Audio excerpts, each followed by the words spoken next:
escondernos en ese refugio que es Dios. Y nos refugiamos de todo aquello que nos puede dañar nuestras vidas, de todo aquello que nos puede perturbar. Porque si nuestra vida está escondida en Él, estaremos seguros. ¿Cuántos están seguros en Él?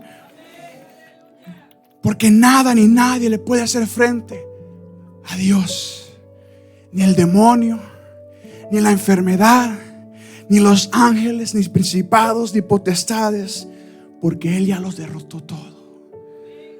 Entonces, ¿en quién está nuestro refugio? En Dios. Todos juntos tenemos que decirlo. ¿En quién está nuestro refugio? En Dios. Nuestro refugio está en Dios. Our refuge is in God. Nosotros como humanos no nos podemos esconder de Dios, pero sí nos podemos esconder en Dios. No importa dónde vayamos, ahí está Dios. Pero cuando menos lo esperes, vas a necesitar de Dios. Vas a buscar un lugar de escondite. No te olvides que Dios está ahí. Gracias por su entusiasmo. El nombre de Adulam significa refugio. ¿Qué significa el nombre de Adulam? Refugio. Pero la clave no iba a ser pero esta cueva no iba a ser el refugio de David, sino que Dios quería ser el refugio de David en este tiempo de desánimo. La mayoría de los arqueólogos, los estudiados, creen que la cueva de Adulam estaba bien cerca de donde David había vencido a Goliat. Se cree que estaba alrededor de 3 kilómetros. ¿Cuántos son 3 kilómetros? Un poquito menos de 2 millas. ¿Cuántos son 2 millas? Alrededor de 10,000 pies. Imagínense, la vista puede ver en un plano largo o recto, puede ver de 5 a 10 millas. O sea, David estaba escondido cerca donde él podía ver el lugar donde había sido el nombre de David reconocido por primera vez. ¿Por qué? Porque nosotros como humanos no tenemos que vivir de victorias pasadas, pero Dios sí te recuerda la victoria que te dio, no por tus fuerzas, pero por la fuerza de Dios. Él se encontraba en un momento de desprecio, un momento a lo mejor he was lost, no sabía qué iba a hacer con su vida. Tenía la unción de Dios, había sido nombrado como rey de Israel, pero él, como era un siervo paciente y esperaba en Dios, no se atrevió a esperar en el momento de él, sino que esperaba el momento de Dios. Y él se encontró en este momento donde él no sabía qué hacer, pero se encontró en la cueva de Adulam, el único lugar donde él podía encontrar refugio, porque anteriormente lo había encontrado en su amigo Jonatán. ¿Cuántas veces tú te has sentido solo? A lo mejor esa persona con la que hablabas, la que era tu mejor amiga, tu mejor amigo, la persona que te consolaba, ya no puede hablar contigo por cierta otra razón y te encuentras solo. Recuerda que Dios está ahí contigo. No estás solo, no estás solo. Él está contigo y Él es tu refugio. Pero David tuvo que andar huyendo como un criminal, escondido en una cueva para guardar su vida. Pero Dios permitió que David llegara a este punto de su vida, el punto más bajo de la historia de David, para tratar con él, para moldearlo y prepararlo para su llamado. Por eso el tema de hoy es tu verdadero llamado. Voltea a la persona que está a su lado y dile: ¿cuál es tu llamado? What is your calling? Nuestro verdadero llamado. Asustados parecen los hermanos. No se preocupe, el COVID ya pasó. Hermano, que el nuevo virus. No, usted reprenda al diablo y al virus. Si puedo resistir al COVID, imagínense. Si el cristiano puede resistir al diablo, los demonios, ¿a qué tener miedo? Seguimos. El llamado de David no era de andar escondido de cueva en cueva, corriendo de pueblo a pueblo y corriendo como un fugitivo. El llamado de David era ser rey. ¿Cuál era el llamado de David? de ser rey. Pero Dios tenía un plan para David. Procura que Dios siempre esté contigo. Procura que Dios siempre ande contigo. Ya cerró su Biblia, pero donde leímos sigue diciendo: cuando sus hermanos y toda la casa de su padre lo supieron, ¿qué hicieron? Vinieron ahí a él. Cuando sus hermanos y toda la casa de su padre lo supieron, vinieron ahí a él. Es hermoso cuando una familia se une en momentos difíciles, ¿verdad que sí? Hace 2 semanas hablábamos sobre la unidad y como la iglesia y la familia tenemos que unirnos. Y aquí lo vemos en la vida de David. Que David, vemos que cuando después, porque imagínense, David primero venció a Goliat. Después el profeta Samuel fue a la casa de Isaí a buscar a quien ungir como rey. David ya tenía nombre, ya era reconocido, pero su familia lo tenía olvidado allá en el campo. Pero Dios sabía lo que tenía para él. No importa la batalla que hayas pasado, la gente se va a olvidar de ti, la gente no va a querer saber nada de ti, pero Dios no se olvida de ti. Dios no se olvida de ti. Y vemos que David, siendo allá olvidado, después él fue el que fue ungido, no sus hermanos. Él, siendo el menor, el más pequeño, el que no tenía experiencia de soldado, entrenamiento, él fue el que fue ungido por el profeta Samuel como el siguiente rey de Israel. Y después de eso, ya que cumplió la mayoría de edad, porque allá en esos tiempos de Israel, y usted lo puede buscar en Números, a los 20 años de edad entraban a la milicia, entraban a ser soldados del pueblo de Israel. O sea, cuando él venció a Goliat, era un joven. Bueno, era chiquito, pequeño, no es joven, porque dice: hermano Ever, ¿tú usted qué eres? Todos somos jóvenes, ¿verdad que sí? Pero era pequeñito, se cree que tenía alrededor de 16 a 19 años cuando venció a Goliat y fue ungido como rey. Pero vemos después aquí, después de todo esto, la familia de David se juntó, se fue hacia donde estaba. ¿Quién? David. La familia la vemos ahora donde estaba David. ¿A cuánto nos ha pasado que muchas veces, cuando más ocupamos a nuestra familia, a lo mejor no está ahí tu familia? Pero por eso decimos que la iglesia somos una familia. Porque cuando no está tu familia en carne, está la familia en sangre. La sangre de Cristo Jesús. ¿Cuántas veces te ha pasado que estás pasando por momentos difíciles? Estás pasando por momentos de desánimo. Estás pasando por un momento donde ya no quieres seguir más. Pero en vez que se te acerque a alguien que te dé palabras de ánimo, alguien que te dé palabras de aliento, se te acerca a alguien que está igual o peor que ti. ¿Cuánto le ha pasado? No lo voy a ver, para que usted ahí haga sus caras, se recuerde. ¿Y qué nos toca hacer a nosotros? Darle palabras de aliento a ellos. Aunque estés quebrado por dentro, aunque estés sintiéndote que ya no puedes más, esa persona se te acerca y te toca darle palabras de aliento. Esto le pasó a David. David se sentía en el peor momento de su vida. Se sentía que ya no podía más. Y se le acercó no uno, sino que 400 hombres. ¿Qué dice que eran?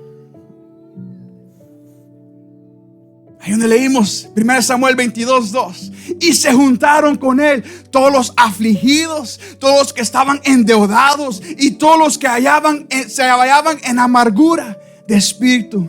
¿Y qué pasó con David? Y fue hecho jefe de ellos y tuvo consigo como 400 hombres. 400 hombres. Los que David tuvo que consolar, los que David tuvo que animar. Y no solo eso, sino que ya estando ahí en la cueva, no iban a sentarse con los pies cruzados y decir: bueno, ¿qué vamos a hacer? No, David era un joven de guerra, un joven de acción, un joven que no podía quedarse quieto. Él dice: bueno, ya estamos animados, es tiempo de entrenar. Y los empezó a entrenar para ser buenos guerreros, buenos soldados. ¿Por qué? Porque no importando la situación en la que David se encontraba, el llamado de Dios todavía reinaba en su corazón. El llamado que él tenía todavía estaba activo dentro de él. David tuvo que entrenar a estos hombres. Y llegaron los que eran amargados de espíritu, endeudados, amargados, atribulados y de todos lados llegaron. Pero si vemos más adelante, David tenía una arma secreta.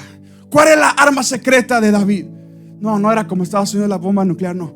En 1 Samuel, si va al capítulo 23, verso 2 y 5, dice así: y David consultó a Jehová. Dice, y David consultó a Jehová diciendo: iré a atacar a los filisteos. Y Jehová respondió a David: ve, ataca a los filisteos y libera a Keila. Porque los que estaban con David le dijeron: he aquí que nosotros aquí en Judá estamos con miedo. ¿Cuánto más si fuéramos a Keila contra el ejército de los filisteos? Entonces David volvió a consultar. ¿Qué hizo? Consultar a Jehová. Y Jehová le respondió y dijo: levántate, desciende a Keila, pues yo entregaré en tus manos a los filisteos. Fue pues David con sus hombres a Keila y peleó contra los filisteos y se llevó sus ganados y les causó una gran derrota, y libró David a los de Keila. Esta fue la primera batalla que tuvo que pelear David. Pero para ese entonces ya no eran 400, eran 600 lo que David tenía. Pero si usted leyó conmigo, tenían miedo, ya tenían entrenamiento, ya habían sido animados, ya estaban listos. Pero cuando tocó el momento de ataque, sintieron temor. Nosotros en la iglesia somos igual. Nosotros somos el escuadrón, somos los soldados de Cristo, ¿o no? Somos los soldados de Cristo. Va a haber momentos donde dice: oh yeah, I'm ready, yo estoy listo para esto. Y el pastor y dice: le va a tocar eso. Pastor, tengo miedo. No te preocupes. Los que estaban ahí con David tenían miedo, pero la arma secreta de David fue que consultó a Jehová. Cuando te llegue un privilegio, cuando te llegue una prueba, consulta a Jehová y Jehová te va a responder y te va a decir: yo te doy las armas que ocupas, yo te doy la victoria. Pero no te olvides que Jehová siempre va primero en nuestra vida. ¿Quiere ver la victoria? Consulta a Jehová. ¿Quiere ver la bendición? Consulta a Jehová. ¿Quiere prosperar en tu vida? Pon a Jehová primero y vas a ver cómo todo te va bien. Aquí vemos la primera batalla ganada de los afligidos, de los endeudados, que ahora ya son soldados. Los soldados fieles de David. ¿Quién vive? De estos soldados valientes de David, este gran ejército que siempre peleó al pie de David, nunca abandonándolo, ganando grandes victorias. David empezó con esos 400, llegó a 600. ¿Y usted sabe cuántos soldados llegó a tener David? David, el que nunca cometía error tras error, pero nunca se despegaba de Dios. Que cuando lo regañaba Dios, porque Dios le daba buenas regañadas a David, pero él las recibía igual a nosotros. David la recibía, se sentía mal por lo que había hecho y pedía perdón. Pero usted sabe cuántos soldados llegó a tener David. En Primera de Crónicas capítulo 21 verso 5 dice: y había en todo Israel 1,100,000 que sacaban espada, y de Judá 470,000 hombres que sacaban espada. Este fue el gran ejército que llegó a tener David. Y claro, eso es otro tema para otro día, donde él censuró al pueblo, porque también le llegó un momento donde él no sabía si podía contra el enemigo que venía, pero ese es para otro día. Pero lo que hoy queremos hablar es que de estos 400 llegó a tener más de 1,000,000 de soldados. ¿Por qué? Porque no se dio por vencido. Vemos David que ganó un sinnúmero de batallas, pero también tuvo un sinnúmero de soldados. ¿Por qué? Porque en el inicio se basó y encontró refugio en Dios, pero al final y en todo su correr nunca se olvidó que la gloria era de Dios. Déselo fuerte y para Dios. Todo empezó con esos 400 hombres, porque Dios tenía todo bajo control. ¿Cuántos creen que Dios tiene todo bajo control en su vida? Si leemos el capítulo antes de 1 Samuel 21, vemos que David va huyendo a donde el sacerdote Ahimelech. ¿Y qué le pidió? Le pidió comida. ¿Tienes panes? Se me adelantó la pastora. ¿Tienes panes? Y el sacerdote dijo: los únicos panes que tengo son los panes sagrados, santos, los panes de la proposición, los panes que eran entregados en el tabernáculo para Dios. Pero cada día ponían nuevos panes, y ahí estaban los que ya habían sido sacados, y le dieron los panes ungidos al ungido de Dios. ¿Cómo trabaja Dios? Es para que nosotros entendamos, porque muchas veces, no lo digo por usted, pero lo digo por otros, hay mucha gente que va de iglesia en iglesia buscando donde se dice la palabra de Dios. Y dice: aquí me gusta, acá no. Busquemos donde haya palabra, donde haya pan ungido.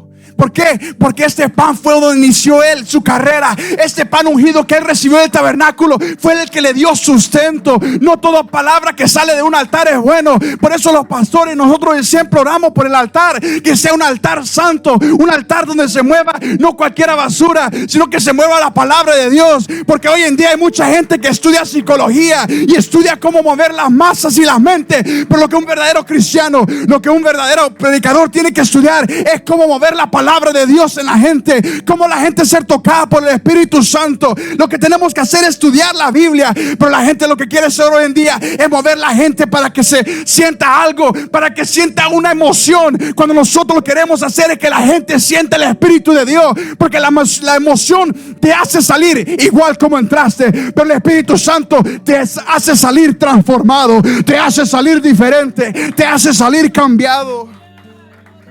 Por eso, como siempre decimos, donde está el Espíritu de Dios hay libertad. David recibió los panes ungidos del templo. Y después, ¿qué dijo?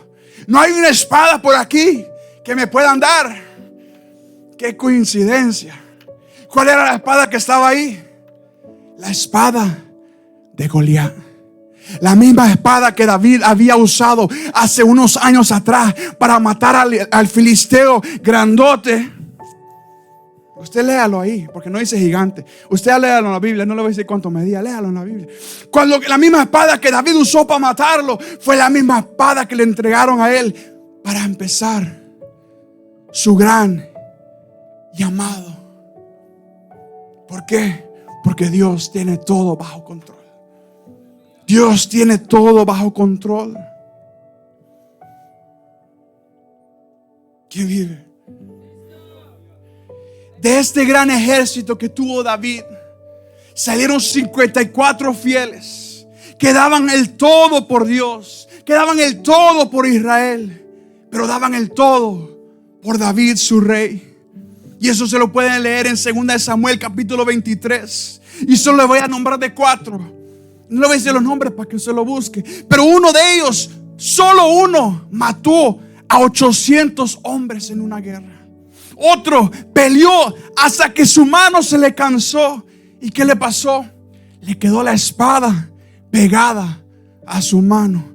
Igual como los hermanos. Hermanos, vamos a vigilar. Que les vaya bien. Ay, ora por mí. Aleluya. Otro que mató a 300 hombres con una lanza. Y otro que mató leones. No fueron uno, no fueron dos, fueron varios leones. Y estos solo son 4 de los 57, de los 54 fieles que tuvo David. ¿Quién vive? Vemos que David tuvo un gran ejército que fue contado, pero solo los valientes fueron nombrados. En la iglesia, en el ejército de Dios, son igual, es la misma cosa. Van a haber muchos que se unen a la iglesia, pero muchos que ponen excusa, muchos que dicen, hablan de servir, hablan de ser en la iglesia, pero no hay nada que hacer. Es porque no ha nacido un amor dentro de ellos, no ha nacido una pasión para la iglesia. Porque vaya a su trabajo y siéntese, y que su jefe lo encuentre y se le diga, es que no hay nada para hacer. Corrido lo van a hacer. Ahí sí va a haber algo que hacer, correr para la casa porque no hay trabajo. Pero por amor a ese cheque, por necesidad del trabajo, usted busca qué hacer. Cuando uno siente una pasión por la iglesia, cuando uno siente una pasión por Dios, uno busca qué hacer. Como los muchachos que buscan pasar la aspiradora, los hermanos que nos ayudan a mover los micrófonos, mover las flores, conectar los speakers, arreglar todo, asegurarse que todo esté bien. ¿Por qué? Porque hay una pasión dentro de ellos, pero tiene que nacer dentro de nosotros. Tenemos que ser una iglesia apasionada. Tenemos que ser una iglesia que nos ame buscar y hacer más por Dios.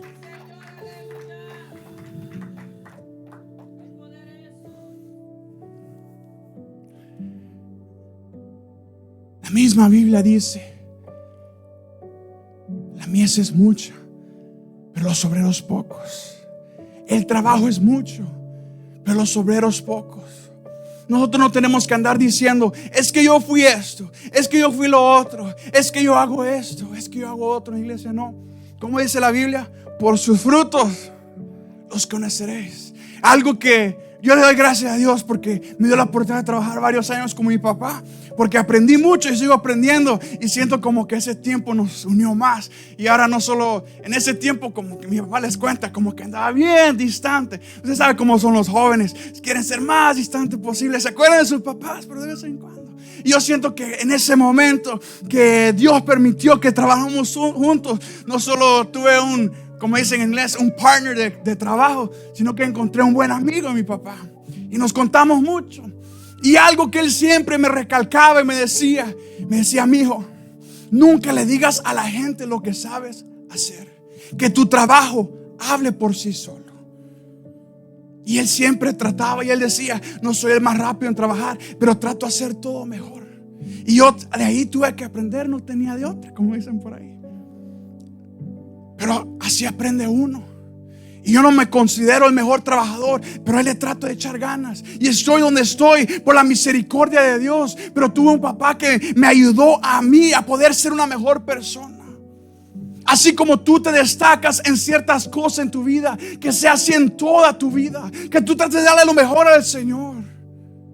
¿Usted cree que predicar, bueno, el hermano Edgar se sienta media hora y ya está la predica? No. Hay prédicas que Dios se la pone uno y al instante, pero hay prédicas donde se tarda 1, 3, 4, 5. Hay enseñanzas que tardan para mí hasta 8 horas de estudio, pero es una entrega que nosotros tenemos que dar.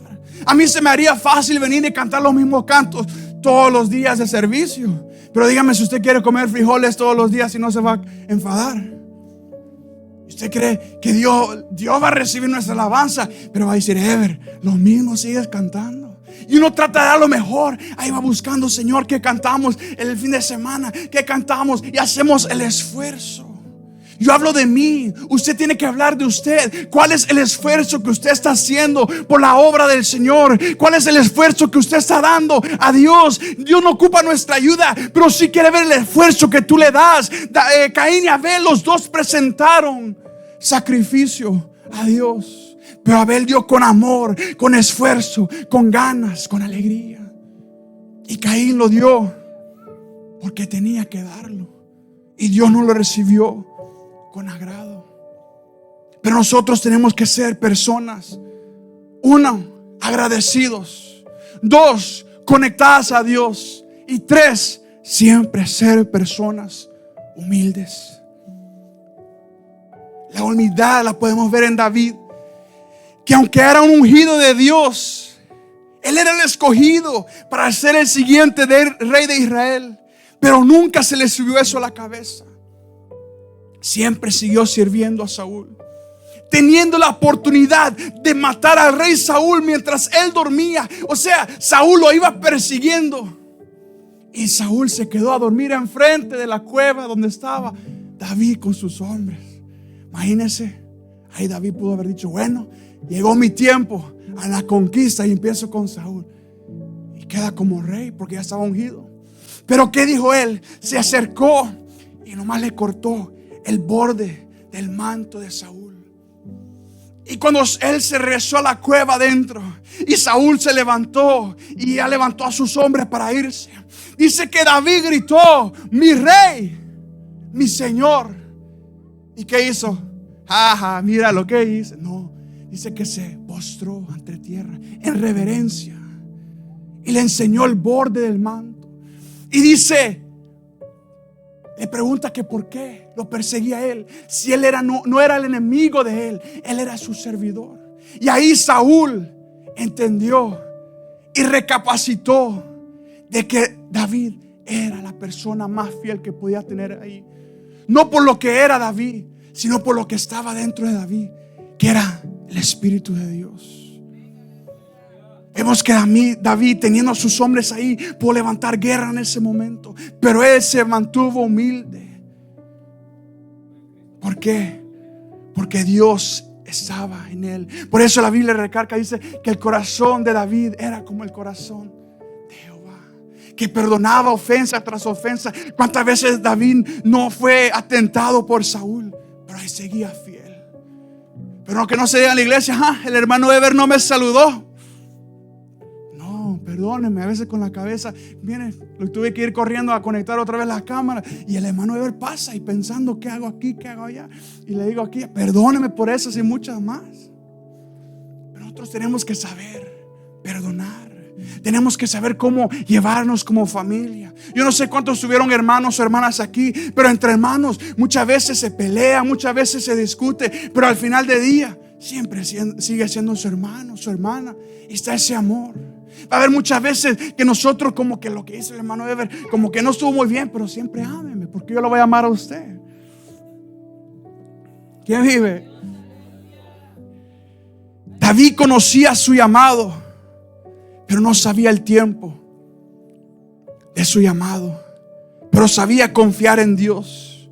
Cada uno de nosotros hemos pasado por diversas o diferentes pruebas. A cada prueba le encontramos una solución. Cada uno de nosotros hemos pasado por momentos difíciles, pero a cada uno de esos momentos le hemos encontrado una solución. Gracias por esa motivación. Cuando vamos al diccionario, vemos que la solución significa respuesta. ¿Qué significa solución? Respuesta. O sea, a cada momento difícil, a cada prueba que estás pasando, hay una respuesta. Y esa respuesta se llama Jesucristo, el Hijo de Dios. No importando la enfermedad, no importando la situación, tu respuesta es Dios. Pero tienes que afirmarte, tienes que conectarte a Él, tienes que buscarle a Él en espíritu y en verdad. Yo vengo a hablarle a alguien hoy que no importando lo que estés pasando, en medio de tu prueba hay una respuesta. ¿Qué dice Jeremías 33:3? Clama a mí y yo te responderé y te enseñaré cosas grandes y ocultas que tú no conoces. En medio de mi situación, en medio de mi problema, hay una respuesta. En medio de nuestros problemas hay una respuesta. Pero todo depende de ti. ¿De quién depende? De ti. Pregúntame por qué. ¿Por qué? Porque Judas tuvo el mejor pastor, tuvo el mejor líder, el mejor consejero y falló. ¿No sabe por qué? Porque su actitud, su carácter, su corazón no fue transformado. Aunque él tuvo el mejor pastor, el mejor líder, el mejor consejero, él siguió fallando. Y usted me puede decir, sí, pero estaba escrito. Pero todo depende de ti. El pastor puede pelarse las rodillas orando por ti. Podemos pasar día tras día dándote palabra, pero si tú no quieres recibirla, vas a seguir siendo el mismo. Nunca vas a cambiar. Pero cuando tú aprendes a escucharle a Dios y decirle, Señor, ya no quiero ser el mismo, ahí es donde Dios empieza a obrar a tu vida. Porque Dios no hace nada a la fuerza. Dios lo hace cuando tú te des por abierto y dile al Señor, I need you, God. Necesito de ti, Dios. La calidad de tus decisiones determinan la calidad de tu vida. La calidad de tus decisiones determinan la calidad de tu vida. No ocupas un gran número. David empezó con 400. Gedeón, ¿cuántos tenía? 300 hombres. Gedeón dependió en aceptar el llamado de Dios y tener una confianza en Dios, y lo demás dependía de Dios, de darle la victoria. Muchas veces nosotros decimos: es que yo dependo de Dios, pero no quiere tomar el primer paso. Pedro dependía de su maestro Jesús, pero cuando Jesús lo llamó, dependía de él si tomaba el primer paso o no para caminar sobre las aguas. ¿Cuántos están aquí todavía? Ya casi voy a terminar. Vamos por la mitad. ¿Cuántos han visto la película 300? The Movie 300. Es una película antigua. Pero hay una parte en esa película. Esa película se trata sobre the war, la guerra que había entre Persia y Grecia. Hay una parte donde el rey Leonidas, de un pueblo de Grecia que se llamaba Esparta, llevaba 300 hombres y se encontró con un ejército de su amigo de otro pueblo que quería unirse a ellos. Pero cuando vieron a Leonidas, creo que se llama en español ya, Leonidas, cuando lo vieron, dijeron: nos sentimos engañados. ¿Cómo nos vamos a unir a pelear a un ejército tan pequeño? Y dice que el rey Leonidas le pregunta al primer soldado: ¿cuál es tu profesión? Y él le dice: yo soy alfarero. Se va al segundo y le dice: ¿cuál es tu profesión? Y dice: yo soy escultor. Y va al tercero y le dice: ¿cuál es tu profesión? Y le dice: yo soy carpintero. Y después en la película él se da vuelta y dice: espartanos, ¿cuál es su profesión? Y todos juntos dan un grito, dos gritos de guerra. ¡Aú! ¡Aú! Y dice que él se vuelve a su amigo y dice: parece que ahora yo traigo más soldados que tú. Y eso es una lección para cada uno de ustedes. No le estoy diciendo que vaya a ver la película, pero le estoy diciendo que la cantidad no importa. Lo que importa es lo que está dentro de ti. ¿Tú eres un cristiano de adentro o no? ¿Solo eres cristiano por fuera? Porque hay gente que se avergüenza hasta de orar por la comida en público. Hay gente que se avergüenza de decir: soy cristiano en público. Pero quieren ver las grandezas de Dios. Quieren decir: somos soldados de Dios. No, porque la Biblia dice en Romanos: porque no me avergüenzo del evangelio, porque es poder de Dios para salvación. No tienes que avergonzarte de Jehová. No tienes que avergonzarte de Dios, porque Él no se va a avergonzar de ti. Recuerda tu verdadero llamado y que todo empieza por ti. Todo empieza por ti. No importa lo que la gente hable de ti. No importa lo que la gente critique de ti. Lo que empieza es de ti. Si tú vas a agarrar esas críticas y vas a dejar que te desanimen, o vas a agarrar esas críticas y decirle: Señor, yo estoy en tus manos. Vas a dejar que el diablo te desanime, o vas a decir: Señor, estoy en tus manos.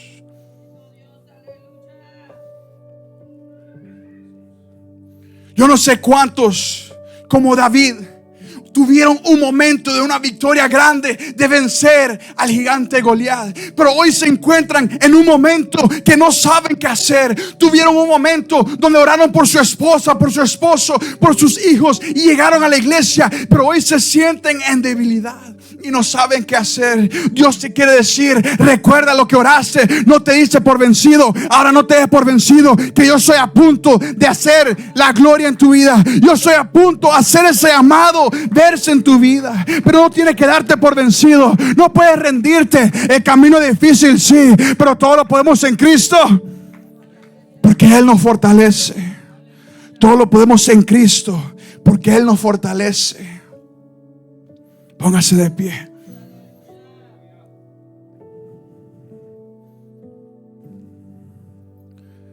David fue llevado por Dios. Él no lo sabía, pero fue llevado por Dios a la cueva de Adulam, donde iba a ser transformado.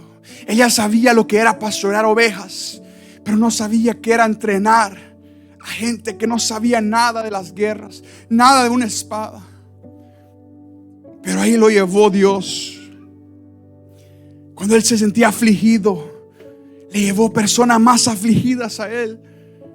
Muchas veces tú dices: Señor, ¿por qué me está pasando esta situación? A lo mejor has corrido de trabajo en trabajo y no sabes por qué. Pero dale tu vida a Dios. A lo mejor ese trabajo donde estabas no era para ti. O a lo mejor no has puesto a Dios de primero, yo no sé. Pero como dice, por su fruto los conoceréis. Cuando llegues a ese trabajo y te dan aumento, es porque Dios está obrando en ti. A lo mejor has fallado en ciertas partes de tu vida, pero Dios no te juzga por eso. Dios te dice: hoy es un nuevo comienzo, que me busques en espíritu y en verdad. A lo mejor sientes que todo te ha salido bien, pero aún te falta algo más, que es darle tu corazón a Dios. ¿Cuántas batallas Dios no ha ganado por ti? David, lo único que él tuvo que tener era fe. Fe para vencer a ese gigante Goliat. Fe y coraje. Fe y coraje. Y Dios peleó por él. Lo único que Dios ocupa es una iglesia con fe. Una iglesia con fe. Dice: si tuviéramos fe como un granito de mostaza. Un granito de mostaza es más pequeño que una uña. Es una semillita. Pero ¿cuál es la fe? Que de esa semillita sale un gran árbol. Yo no sé lo que estás pasando. Yo no sé tu petición. Yo no sé tu momento que te encuentres. Pero recuerda que esa fe pequeña es lo único que necesitas activar para que Dios obre en tu vida. Él quiere obrar en ti, pero muchas veces no lo dejamos. A lo mejor por nuestro ego. A lo mejor porque creemos que todo lo sabemos, cuando en realidad no sabemos ni la milésima de lo que Dios puede hacer en nosotros. O a lo mejor porque tenemos miedo. Tenemos miedo de qué van a decir la gente de nosotros. No tengamos miedo. Don't be scared.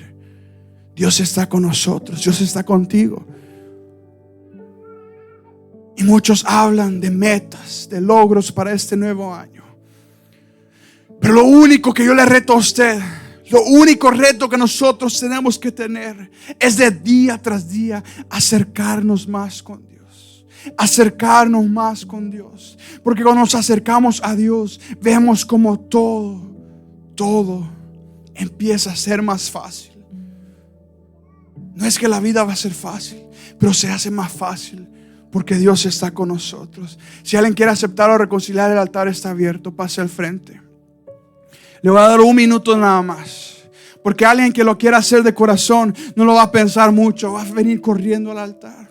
Señor Padre que estás en los cielos, sea usted tocando cada vida, cada corazón, Señor amado. Sea usted quebrantando ese corazón duro, ese corazón que no quiere tomar el siguiente paso. A lo mejor tiene miedo, a lo mejor se encuentra en un momento que cree que no necesita de ti porque todo le ha ido bien. Pero sea usted tomando misericordia de esa vida, porque sabemos que la persona que usted ama, usted muchas veces tiene que apretarle para que se acerque a sus pies, para que se acerque a su presencia, para que reconozca que no hay mejor cosa que estar a tus pies, Señor amado. David lo tenía todo. David tenía la gloria.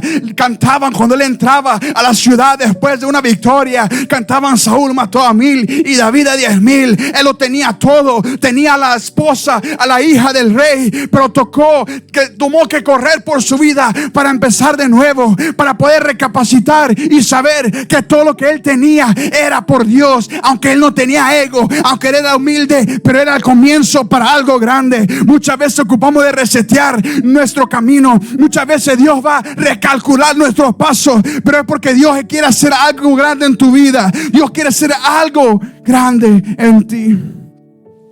El altar está abierto para todos los que quieran pasar al frente. Como yo lo he dicho siempre, cuando pasa al frente, usted está haciendo un simbolismo que se acerca a la presencia de Dios. No se está acercando a mí porque yo no tengo poder. No, el poder lo tiene Dios. Dios es el que tiene el poder. Se acerca al frente y dice: Señor, yo quiero más fuerza, yo quiero más fe, yo quiero acercarme más a ti. Así como David tuvo que empezar con pocos hombres, que yo pueda empezar con lo poco que yo sé para hacer tu gloria. para seguirle haciendo la guerra al enemigo, para poder conquistar a mi familia, para poder conquistar a los que trabajan conmigo, para poder conquistar a los que me rodean, para poder hacerle dura la guerra al diablo. Porque muchas dicen que Cristo falta por venir, pero el mismo diablo sabe que Cristo está a la puerta, porque día tras día le hace la guerra más difícil a la iglesia, le hace la guerra más difícil al cristiano. Pero muchas veces no queremos reconocer, muchas veces estamos